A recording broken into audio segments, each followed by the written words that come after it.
CrowdStrike opened the market today with their shares down more than 14% with a major outage that hit businesses globally. In fact, we can see this was a ripple effect around all of the IT systems, affecting many companies. And the reason why we're talking about it today is because Microsoft also reported issues, in particular to their cloud services, and ultimately they fell around 2% in the pre-market.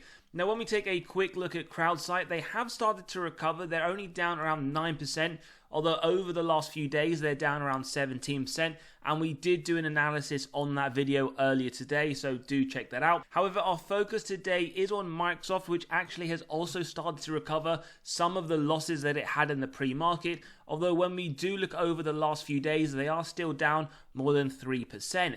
Now, this is one that I hold in my portfolio and I will be looking to add in the shorter term, and we're going to discuss what sort of price ratings we're looking at, as well as whether or not this is a strong, high quality company that is undervalued to consider in your portfolio.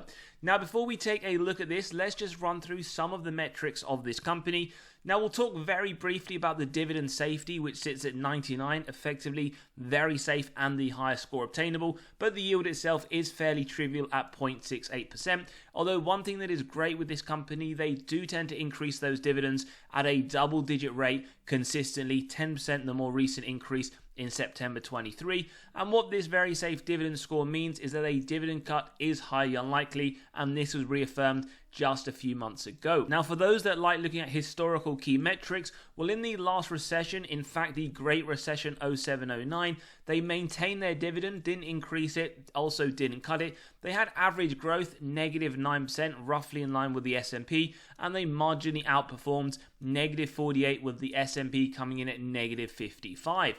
As we mentioned, dividend growth, double digits, is typical with this company year on year, and we can in fact see over the last 20 years, 19%, so that is always great, especially for a company that doesn't have the highest yield, and we do note they have been increasing those dividends for the last 13, whilst paying a dividend for the last 17 without a reduction. Now, the first thing that we'll talk about is dividend yield theory. Now, this does state a company is undervalued when the current yield sits above the 5-year average. So based on this model, you could argue overvaluation, 0.68 below 0.93. And another interesting thing to note, it is still high in terms of a forward P, 34.9 against the 5-year average of 30.9. Now, when we take a look at the information technology, we can also see it is higher than the 26.6. We'll cover this a little bit later to discuss how the other metrics compare to the sector, but overall, based on these models, it does still look overvalued, but as always, we don't look at any of these models in isolation, and we will conclude towards the end. Free cash flow payout below 60% is what we want to see, and is what we get with Microsoft. In fact, 34% in the more recent year, 32% expected over the next 12 months, which is one of the reasons why we see that double-digit increase to the dividend, and we will expect that to continue based off on this information. The next metric we'd like to draw your attention is the free cash flow per share. You want to see consistent increases over the longer term to the free cash flows. I mean, they've more than doubled it over the last 10 years and is anticipated to increase very rapidly again over the next 12 months, continuing that nice consistent upward trend. In terms of sales growth, well, we can touch upon this a little bit later, but 3 to 7% when we do look at the numbers is what we want to see. Nearly double-digit increases every single year. Granted, we see a slowdown in 2023 to 7%, but on a trailing 12-month basis at 14%, that does look likely it will continue that trend into 2024. As we can see, the numerics looking very strong as well, more than doubled their top line, in fact nearly tripled it over the last 10 years. And one thing they do, maybe not as consistently as we would like to see at a vast amount, but they do share buybacks, reducing essentially those shares outstanding and returning some excess cash to investor pockets, ultimately giving you a larger portion of the company that you have invested in. We then move on to one of my favorite metrics for looking at high quality companies, ROIC. Give us that faith that management are able to effectively allocate that capital, and we can see well above the minimum 10% I look out for. In fact, over the last few years, in the low 30s is very healthy, does make it very attractive for for those investors that are considering adding this to the portfolio. Next thing we look at are the margins, and what we note here, not only early did we see increasing revenue, but we see operating efficiency 32% in 2014 to 42% in 2023. And another thing nicely to note with this company, not only above the 5% minimum free cash flow, but consistently very high. This is ultimately what we would call a free cash flow machine. Finally, the net debt to EBITDA, the earnings before interest, tax, depreciation, amortization, we want to see below 3, and these ultimately give us the number of years it would take the company to pay off all of their debt net of cash on hand. Remember, this does correlate to the balance sheet strength. Over the last 10 years, it wouldn't even take Microsoft to pay off all of their debt in one day. And in fact, over the next 12 months, even though it is expected to increase, it is very marginal. And this does have one of the best balance sheets in any company globally. Now let's just go back to the company's historical performance. Now over the last few days, they are down nearly 4%. Year to date though, we can see up 16%. Over the last year, up 22%, and over the last 10 years, ultimately very strong 884%. They would have significantly outperformed the S&P during that time, and if you reinvest those dividends, as we can see here, the yield at 0.68%, your performance would be marginally higher. Now, it is still trading at a fairly hefty valuation, 37.21. S&P right now sits around 23, and we do know Wall Street does give this company a strong buy. Seeking Alpha give it a buy and a hold from Quant. So we will deep dive into this, but a few things we just wanted to point out first. We're having a look at their latest investor presentation. Now, they released this in April 25th, 2024. Bear in mind their next earnings is in fact on the 30th of July, so less than 2 weeks away. Though we can see their quarter 3, ultimately what we want to point out here, on a quarterly basis, they are up 17%, so nice to note. 2023, the revenue was up 7%. That double-digit increase is starting to come back to Microsoft. And ultimately, very nice to see their gross margin percentage is up 1 percentage point, as well as the operating income. So that is something that we ultimately do like to see. Growth, as we mentioned, not just on the revenue, but also in the margins. Now, there are a few things that you should understand. Firstly, with insider ownership, it is fairly low at 0.03%, and we see 6 insiders sell over the last 12 months. The amount just under $90 million, and in fact what we can see in the more recent quarter, there has been no insider selling. The more recent one then you'd have to go to would be quarter 2 with around 11 million worth of sales. Now, for those that are interested to see who these individuals are, we can in fact see the more recent sale was by the CMO, and that was on the 3rd of June for around 244 shares, as well as selling some additional shares a few days earlier. We can see fairly trivial amounts in our opinion, in fact 234,000. You'd have to go back to the 23rd of May to see the EVP sell around 25,000 shares, just over $10 million. Do bear in mind, insiders will sell for many reasons, whether it's personal or financial. We wouldn't consider this a bearish indicator. Then we look at institutions. Well, 71% institutional ownership, 148 billion worth of sales over the last year. And ultimately, we actually find something very interesting because we don't come across this a lot on the channel. There have been less buys than sells with Microsoft from the institutions. Although when we look at the more recent quarter of Q2, we do see marginal more buys than sells. Then the previous quarter, we see a lot more selling than buying. Now, regardless, insiders buy, insiders sell, institutions buy, institutions sell. Do your own due diligence. Don't copy what any of these people do. Have your own investment thesis as well. Now, before we jump into the valuation, just to let you know, we've released our latest free weekly article. By clicking on the pinned comment below, you also get access to all of these other articles. It is completely free and instant, and you can also take a look at this 18 undervalued dividend kings, where we do in fact offer a free spreadsheet running through some companies with our buy prices. Now, before we continue with our analysis of the company, we can in fact jump straight into the valuation. Just so you know, our intrinsic value in today's episode comes to $429. How did we get to this? Well, we put it through 3 different models. The multiples valuation, as we can see, P multiple, the average P, and then we multiply by the EPS of Microsoft to give an overvaluation sign. Now, that intrinsic value, as we can see, is below the market value. But remember, we don't look at any of these models in isolation. We then look at the dividend discount model. As we mentioned, very nice double-digit increases historically with this company. We have gone a lot more conservative at 7.25. Again, we do get another overvaluation signal. And then we move into the DCF model, the free cash flow year on year, average growth at around 10%. Forward looking, we've gone with estimates of analysts as well as management at around 18. With the discount rate, the present value of future free cash flows and terminal value, add together with the cash, subtract total debt, get to the equity value.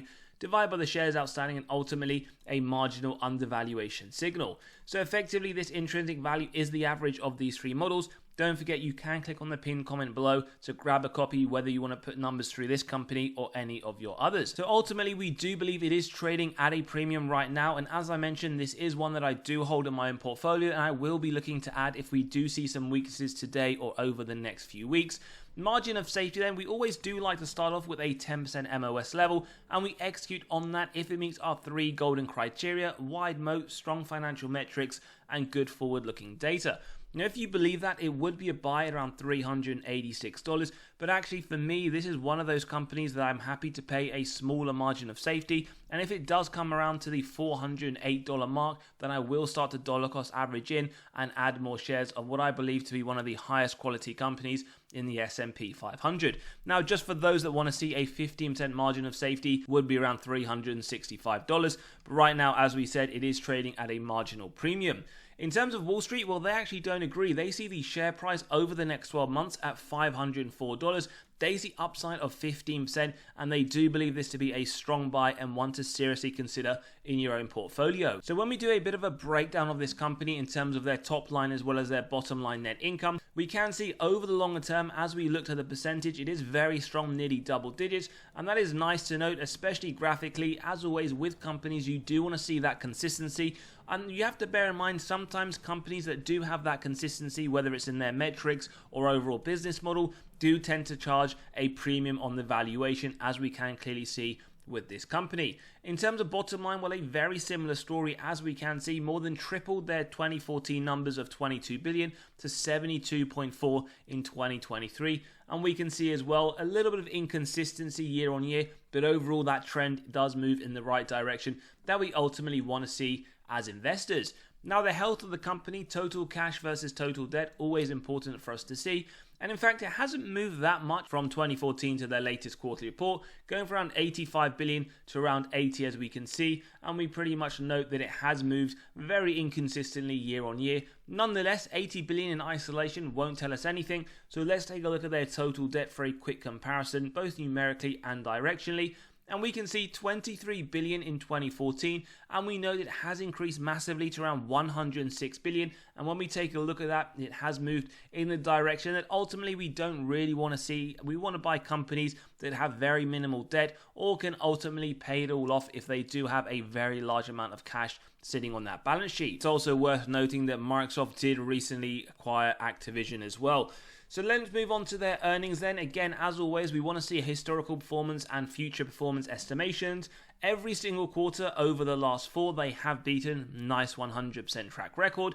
But do take a look over the next quarter. They are expecting to increase the EPS year on year, but it isn't massive numbers that maybe we have seen from previous companies. 9% in quarter 4 of 2024 and 5% over the next quarter. In terms of looking forward to June 2025, if they do hit that EPS estimate, the forward PE will come down to around 33.06. And remember, they are reporting in a couple of weeks' time. In terms of their gradings, well, the first one, Valuation, they do ultimately get an F. No surprises given the fact that they are trading at a 37.21 PE forward-looking basis with the market at 25, so you're paying a 51% premium. And again, that pretty much goes across all of the different valuation methods that you may want to look at this in comparison to the sector.